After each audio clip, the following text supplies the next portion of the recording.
Bonjour, nous ouvrons le chapitre 34 du livre des Nombres et nous découvrons à cette occasion quelles frontières Hachem offre à la terre qu'il donne à son peuple.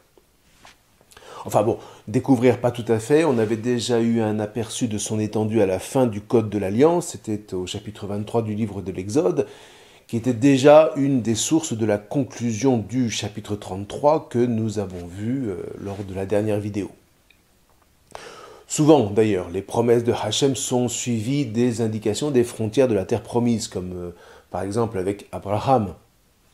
À ta semence, j'ai donné cette terre depuis le fleuve d'Égypte jusqu'au grand fleuve, le fleuve Euphrate.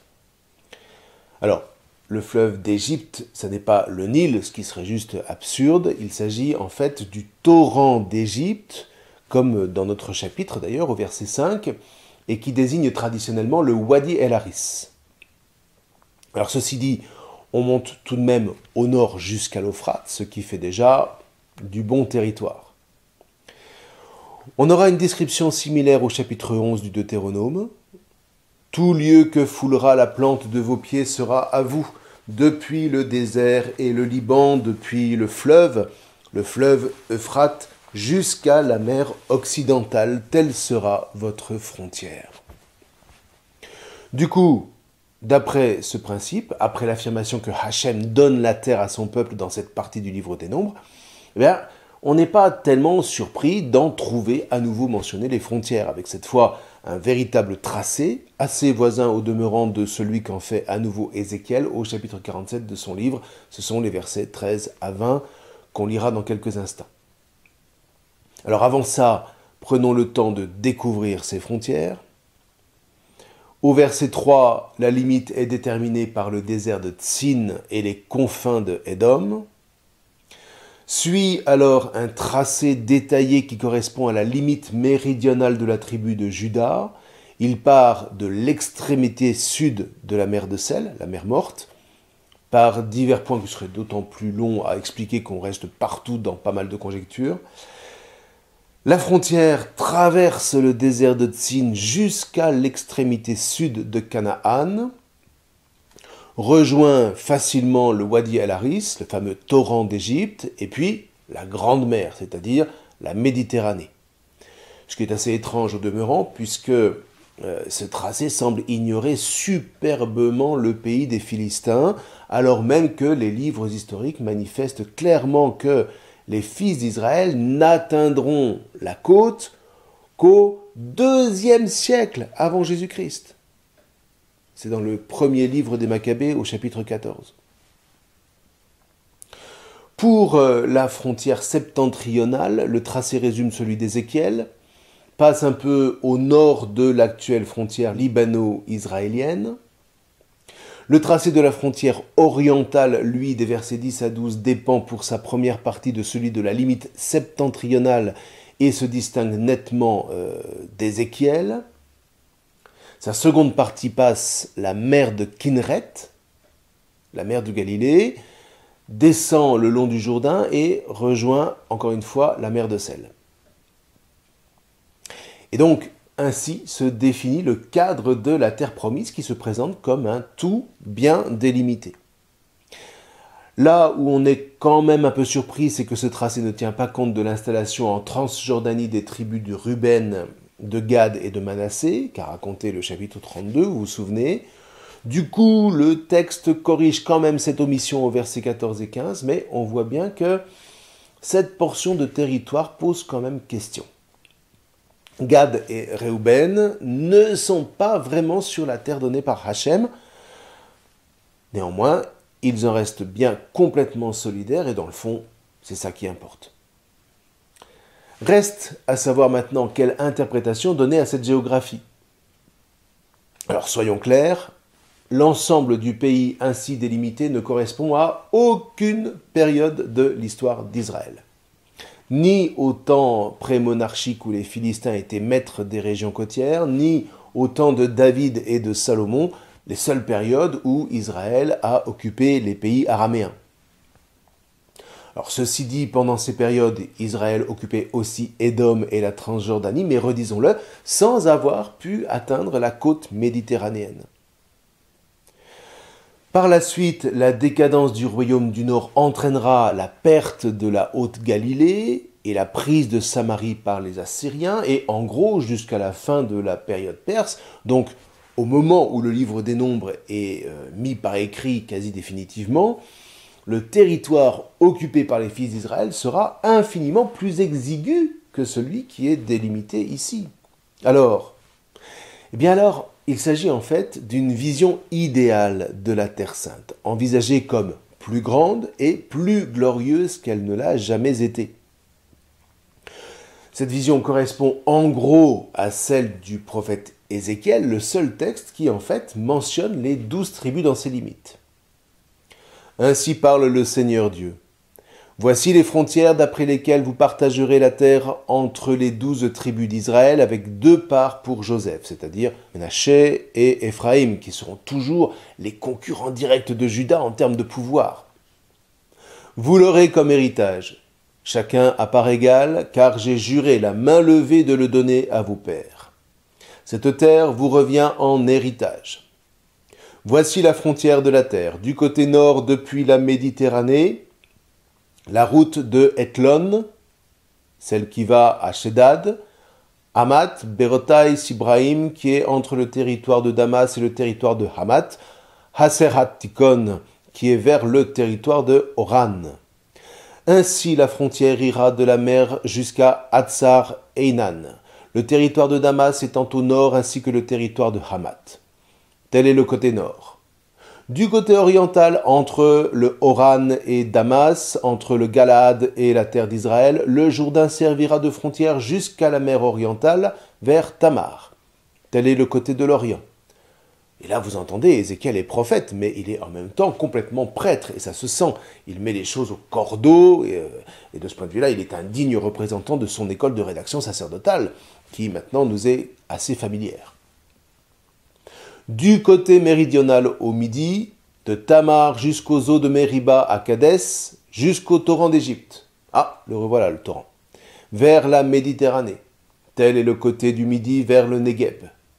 Et du côté occidental, la Méditerranée depuis la frontière sud jusqu'en face de l'entrée de Hamath. Tel est le côté occidental. Vous partagerez la terre entre vous, entre les tribus d'Israël. Cela vous reviendra en héritage. Ce texte vient juste après le magnifique récit de la source qui jaillit du temple pour assainir les eaux de la mer de sel, la mer morte toujours, et celle de la mer de Galilée. Alors on peut trouver d'autres délimitations dans la Bible, évidemment. La plus réaliste va de Dan à Beersheba dans les livres des juges, de Samuel et le livre des rois. Elle exprime l'ensemble d'Israël comprenant les tribus du nord avec celles du sud. Une autre encore plus large va de l'Ebo-Hamath jusqu'au torrent d'Égypte dans le premier livre des rois, c'est au chapitre 8, entre autres, et jusqu'au torrent de la Araba dans le second livre des rois au chapitre 14. Et là, ces délimitations sont surtout utilisées à propos du rassemblement pour les fêtes lors de l'entrée de l'arche à Jérusalem ou de la dédicace du temple. Seulement voilà, ça ne suffit pas à l'espérance d'Israël. Du coup, les textes de promesses laissent entrevoir une frontière beaucoup plus étendue comme celle exprimée dans la formule de notre chapitre. Du torrent d'Égypte jusqu'au grand fleuve, le fleuve Euphrate.